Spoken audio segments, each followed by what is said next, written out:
Neymar মানে আফসোস, সম্ভাবনা, শঙ্কা, আবার ফ্যানদের প্রবল ভালোবাসা। বিশ্বকাপের দলে প্রিয় তারকা নাম শুনেই উল্লাসে মাতেন ফ্যানরা, কিন্তু সেই তারকা ফুটবলের কিনা ইনজুরির থাবায়। যদিও এই যাত্রায় খুব বড় বিপদ নেই, কিন্তু তবুও থাকছে যদি কিন্তু প্রশ্ন। ঘন ঘন চোটে পড়ার কারণ কি? লাইফস্টাইল, বয়স, নাকি অন্য কিছু?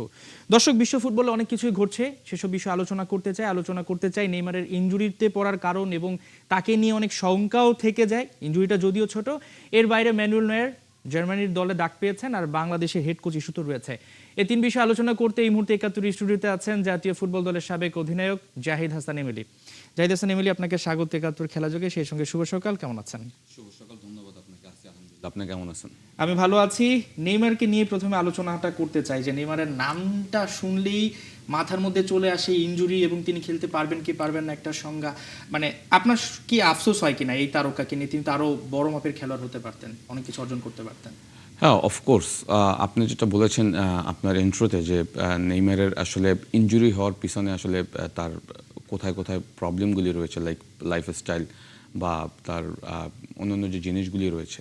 দেখেন, আপনি যদি নেইমারের লাস্ট 2 বছরের যদি প্লেইং ক্যারিয়ার দেখেন, সেখানে কিন্তু 15 থেকে 17 বর্ষে ইনজুরিতে পড়েছে। ইভেনচুয়ালি আপনি যদি দেখেন, তার মেন্টাল স্ট্রেংথ এত পরিমাণে বেশি যে একটা ইনজুরি রিকভার করে মাঠে স্টার্ট করেছে, আবার দেখা যাচ্ছে যে ওই ম্যাচে আবার ইনজুরিতে পড়েছে, আবার রিকভারি করে নেক্সট ম্যাচ আবার যখন স্টার্ট করছে সেই ম্যাচে আবার ইনজুরিতে পড়েছে।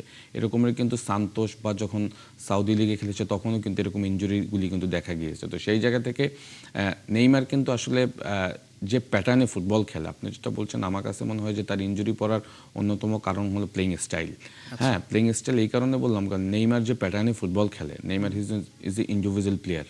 আপনি যদি দেখেন, একটু ড্রিবেল করতে পছন্দ করে, ক্রাউড জায়গাগুলিতে বল রাখতে পছন্দ করে। সুতরাং এগুলি যখন আপনি করতে যাবেন, আপনি যদি একটা এক্সাম্পল দিই, বড় রোনালদোর কথা যদি মনে থাকে, রোনালদো অর9 যে আর কি ব্রাজিলিয়ান স্ট্রাইকার যে ছিলেন, সেও কিন্তু ইনজুরিতে পড়তো ঘন ঘন, বিকজ প্লেইং স্টাইলটা একটা ইনজুরিতে পড়ার অন্যতম একটা কারণ হতে পারে আমার কাছে যেটা মনে হয়। বিকজ আপনি যখন একটু আসলে প্রেশার বা একটু যখন আপনি স্ট্রেংথ ইউজ করে খেলবেন, তখন আসলে ইনজুরি হওয়াটা মানে এটা একটা প্রবণতা থাকে আর কি। সেই জায়গাটা আমার কাছে মনে হয় নেইমার রিসেন্টলি সান্তোষের যে ম্যাচগুলি খেলে থাকে, সেখানে আমার কাছে মনে হয় যে সে একটু ইন্ডিভিজুয়ালি বেশি ফুটবল খেলতে গিয়ে আমার মনে হয় যে ইনজুরিটাতে বেশি পড়ে। এবং রিসেন্টলি যেটাতে পড়েছে কাফ মাসেল, এটা তো অন্যতম কারণ হলো আপনার যখন এসিএল ইনজুরি থাকবে, লাইক লিগারমেন্ট ইনজুরি থাকবে বা অ্যাঙ্কেল লিগারমেন্ট ইনজুরি থাকবে, তখন কিন্তু আসলে মেইন প্রেশারগুলি কিন্তু কাফ মাসেল হ্যামস্ট্রিংয়ে আসে।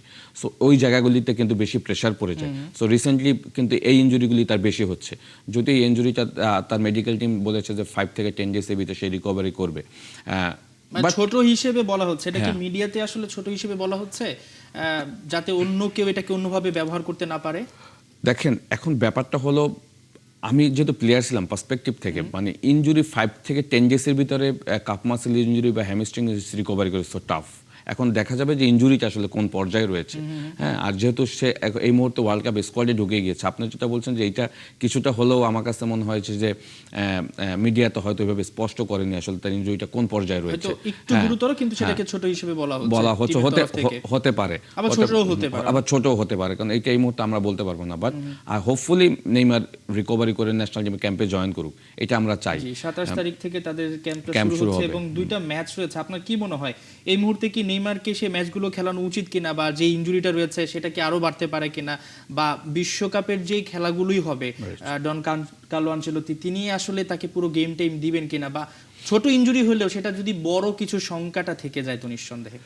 দেখেন, আপনি যত বড় প্লেয়ার হন না কেন, আপনি আপনার মেইন ব্যাপারটা হলো, আপনি যদি ফিজিক্যালি যদি 2% আপনি আনফিট থাকেন, বাট ইনজুরি কনসার্ন থাকে, সেটা নিয়ে আপনি ফুল ম্যাচ খেলতে পারবেন না, মানে ফুল রিদমে খেলতে পারবেন না।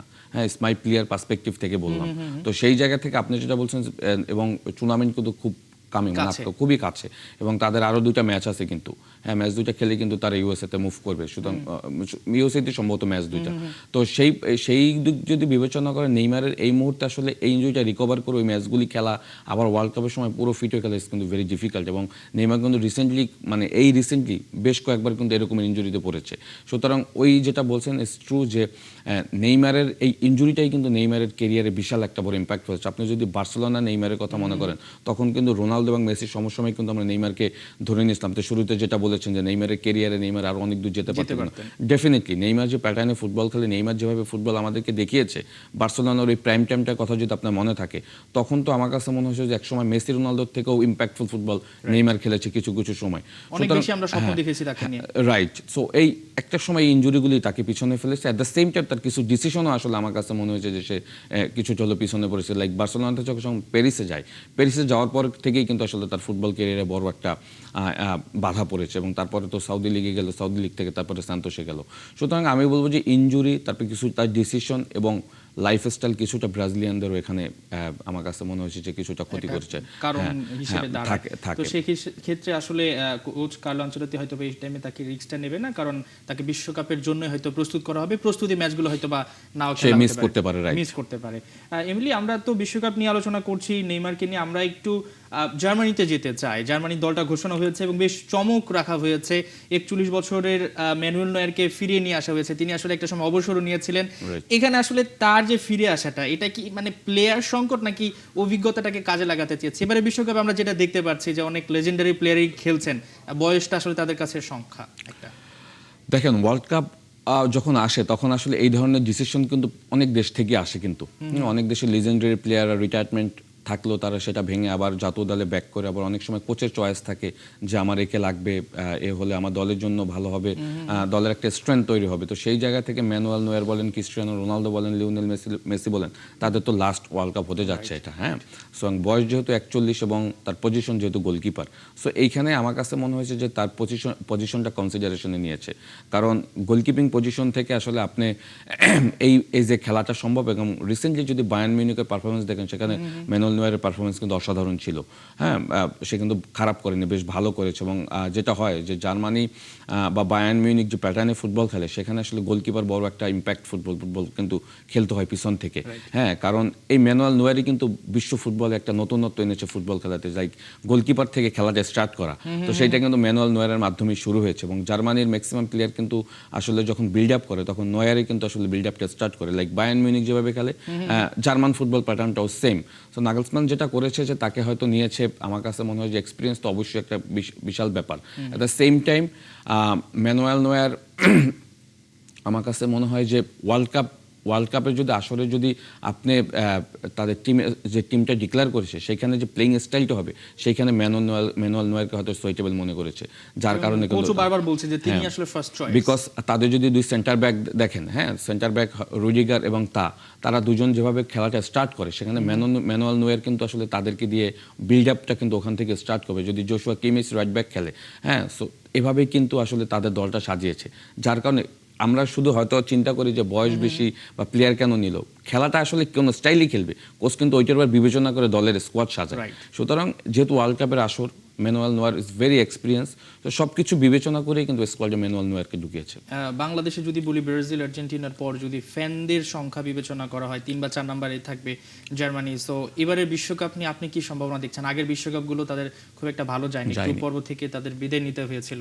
সো কি বলবেন? দেখেন, 2014 ওয়ার্ল্ড কাপ জেতার পরে, হ্যাঁ, যখন তারা আর্জেন্টিনাকে হারিয়ে ওয়ার্ল্ড কাপ জিতলো, তারপরের যে দুইটা ওয়ার্ল্ড কাপ, হ্যাঁ, 18 এবং 22 ওয়ার্ল্ড কাপ, তারা কিন্তু ভালো করতে পারেনি। হ্যাঁ, ভালো করতে পারেনি। এবং ওই ওয়ার্ল্ড কাপের স্কোয়াডের যে ডেপথ ছিল, স্ট্রং ডেপথ ছিল, সেটা কিন্তু পরের দুটো ওয়ার্ল্ড কাপে কিন্তু ওরকম ছিল না। বিকজ ওই যে ব্যাচটা ছিল আপনার থমাস মুলার, স্ট্রাইগার, টনি ক্রুস, এদের যে ব্যাচটা ছিল, 2018-তে গিয়ে কিন্তু কিছু প্লেয়ার এখান থেকে অ্যাবসেন্স হয়েছে। হ্যাঁ, সুতরাং ফিলিপ ল্যাম, সো এরা কিন্তু আবার ওই জায়গাটা রিকভার করতে পারেনি, যার কারণে কিন্তু জার্মানি ব্যাক টু ব্যাক দুইটা ওয়ার্ল্ড কাপে তেমন। এবারে স্কোয়াডটা যদি দেখেন, এবারে স্কোয়াডটা যে খুব অনেক স্ট্রং হয়েছে তা কিন্তু না। হ্যাঁ, যদি to be honest, Germany world cup champion হওয়ার মতো স্কোয়াড আমি এবার জার্মানিকে ওই অবস্থায় রাখবো না, কারণ জার্মানি থেকে অনেক বেটার টিম, বেটার স্কোয়াড নিয়ে কিন্তু এবার ওয়ার্ল্ড কাপে যাচ্ছে। জার্মানি যে স্ট্রেংথের দল নিয়ে সবসময় ওয়ার্ল্ড কাপে পার্টিসিপেট করে, কিছুটা হলো আমার কাছে মনে হচ্ছে এবার, স্পেশালি যদি আপনি অ্যাটাকিং থার্ডের স্ট্রাইকিং পজিশনে দেখেন, হ্যাঁ, উইং স্ট্রাইকারের জায়গা বেশ ভালো রয়েছে, কাই হারভার্টস রয়েছে, আপনার লেরয় সানেরা রয়েছে, বাট প্রপার যে একদম ওয়ার্ল্ড কাপ উইনিং এর জায়গা থেকে যদি আপনি স্কোয়াডের ডেপথ দেখেন, সেখানে আমার কাছে মনে হয়েছে যে কিছুটা ল্যাকিংস তার মানে রয়েছে। একটু ফ্যানরা একটু হতাশ হতেই পারে শুরু হতাশার থেকেই। থেকে ব্যাপারটা ওয়ার্ল্ড কাপ, সজীব, আসলে টু বি অনেস্ট এইটা আসলে ক্যালকুলেশন বা ক্যালকুলেটিভ করে হয় না। হ্যাঁ, অনেক সময় যেকোনো দল যেকোনো কিছু করতে মরক্কো পারে। লাস্ট ওয়ার্ল্ড কাপের সেমিফাইনালিস্ট, Right. হ্যাঁ, কেউ so ভাবেনি। আমরা ভাবিনি। হ্যাঁ, সো এবার কিন্তু মানে 32টা দল যখন আসবে তখন কিন্তু ওয়ার্ল্ড কাপের মেইন পর্বটা বোঝা শুরু যাবে। হবে। Right. হ্যাঁ, সো সুতরাং এটা এখন এই মুহূর্তে বলা অসম্ভব যে আসলে কারা রাউন্ড অফ 16-এ যাবে, কোয়ার্টার ফাইনালে যাবে, সেমিফাইনাল যাবে, ফাইনাল খেলবে। এইবার ওয়ার্ল্ড কাপটা আরো ডিফিকাল্ট হতে যাচ্ছে। সেটাই, আমরা আসলে সেই উত্তেজনা দেখার অপেক্ষায় রয়েছি। বাংলাদেশে আবার একটা উত্তেজনা শুরু হচ্ছে, বাংলাদেশ বিশ্বকাপ খেলছে না, তারপর আলোচনাটার নাম হচ্ছে কোচ ইস্যু। আপনি দেখেছেন একটু আগে একটা প্রতিবেদন যে ফ্যানরা একেবারে বাফুফে ভবনের ভেতর ঢুকে যাচ্ছে, আন্দোলন করছে, এবং সেখানে আসলে বাফুফেরও খুব বেশি কিছু করার নেই, আবার অনেক কিছুই করার আছে। সবকিছু মিলিয়ে গতকাল আমরা দেখলাম যে ট্রান্সফার মার্কেটে একবার থমাস জুলি তার নামটা দেখা গেল বাংলাদেশের হেড কোচ হিসেবে, তারপর সেটা আবার সরিয়ে নেওয়া হলো। আবার এমনটাও শোনা যাচ্ছে আজকে সকালে তিনি বাংলাদেশে আসছেন। মানে বাফুফে এই জিনিসটা নিয়ে এত লুকোচুরি কেন খেলছে, কেন এখনো ডিক্লেয়ার করছে না? এটার লাস্ট শোতে আপনি এটা নিয়ে অনেক discuss করেছিলাম। ডিসকাস করেছেন। নতুন করে যদি বলি, যেটা হলো যে আপনি যেটা বলছেন যে লুকোচুরি, এটা আমিও আসলে প্রেফার করি না। হ্যাঁ, আপনি যে কোচকে নেবেন সেটা কিন্তু আপনার অ্যানাউন্স করে দেওয়া উচিত। এখন এইটা যেটা হয়েছে যে লুকোচুরি করতে গিয়ে কিন্তু সমর্থকরা আরো বেশি এক্সাইটেড হয়ে যাচ্ছে। তারা বাংলাদেশ ফুটবল ফেডারেশনের সামনে যাচ্ছে, ইভেনচুয়ালি তারা তাদের দাবিগুলি, যৌক্তিক দাবিগুলি জানাচ্ছে, যৌক্তিক বা অযৌক্তিক যেটাই হোক। বাট আমি দুইটা পক্ষকেই বলবো, ফুটবলের ভালোবাসায় তারা সেখানে যাচ্ছে। গিয়েছে। আমি এখন দুইটা পক্ষকেই বলবো, যেটা হলো যে বাংলাদেশ ফুটবল ফেডারেশন এতদিন পর্যন্ত যেভাবে ট্রান্সপারেন্ট ছিল, লাস্ট 4-5 দিন কিন্তু সেই জায়গাটা থেকে তারা কিছুটা সরে গিয়েছে।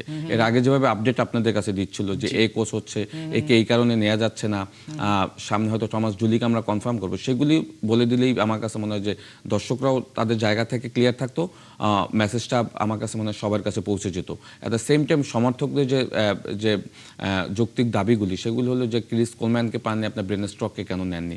সো এইগুলোও কিন্তু আমি মনে করি যে ট্রান্সপারেন্টলি তাদেরকে ডিটেলসটা জানিয়ে দিলে কিন্তু তারা তাদের জায়গা থেকে ক্লিয়ার থাকতো। এখন আপনি যেটা বলেছেন যে থমাস জুলি হয়তো আজকে সকালে, এবং আমিও দেখেছি সোশ্যাল মিডিয়া বা কিছু মিডিয়াতে দেখেছি সে অন দ্য ওয়েতে আছে, সে আসছে এখানে। সে তো এসে আসলে লুকোচুরি করে কোনোভাবে কোচিংটা না, করাবে না, বরং বা বরং বাফুফেটাকে লুকিয়ে রাখবে না। বরং যেটা এখানে মানে একটু এমব্রেসিং হবে, সেটা হলো যে থমাস জুলি আসার পরে যদি সমর্থকরা এই ধরনের কাজগুলি করেন, তখন তার জন্য কোনো কাজ করাটা এবং একটা ডিফিকাল্ট। ইমেজ সংকটের দাঁড়ানো ডেফিনেটলি। যেতে সো পারে আমি আমি বাফুফে। আমি সমর্থক যারা রয়েছে বা ফুটবল ফেডারেশন রয়েছে, দুইটা পক্ষকেই বলবো, যেহেতু সবকিছু ট্রান্সপারেন্ট ছিল, আমার কাছে মনে হয় যে অবশ্যই একটা ব্যাখ্যা তো রয়েছে থমাস নিশ্চয়ই জুলি যদি বাফুফের কোচ কাছে। হিসেবে হয়, আমি মনে করি তাকে এখন সুযোগ দেওয়া উচিত কাজ করার জন্য। হ্যাঁ, কারণ এইটা তো আপনি যদি তাকে নিয়োগ দিয়ে দেন, এটা তো আপনি এখানে তাকে সরাতে পারবেন না। সুতরাং নেক্সট যে অ্যাসাইনমেন্ট আছে, হ্যাঁ, মেইন ব্যাপার হলো দেখেন, এই থমাস জুলি যদি ভালো করে ফেলে, তখন কিন্তু আবার আমরা তাকে বাহাবা দিব। কিন্তু তার আগে নিশ্চয়ই বাফুফেকে এই ব্যাপারটা একটু ক্লিয়ার করতে হবে, যেহেতু ব্যাপারটা অনেক দূর গড়িয়ে গেছে। জাহিদ হাসান এমিলি, সময় স্বল্পতার কারণে আমরা অনেক কিছু আলোচনা করতে পারিনি। আপনাকে অসংখ্য ধন্যবাদ আমাদেরকে সময় দেওয়ার জন্য। দর্শক, আমরা আলোচনা করছিলাম বেশ কয়েকটা বিষয় নিয়ে, বিশ্বকাপের স্কোয়াড, নেইমারের ইনজুরি এবং সেই সঙ্গে বাংলাদেশের হেড কোচ ইস্যুতে। আমাদের সঙ্গে ছিলেন জাতীয় দলের সাবেক ফুটবলার জাহিদ হাসান এমিলি।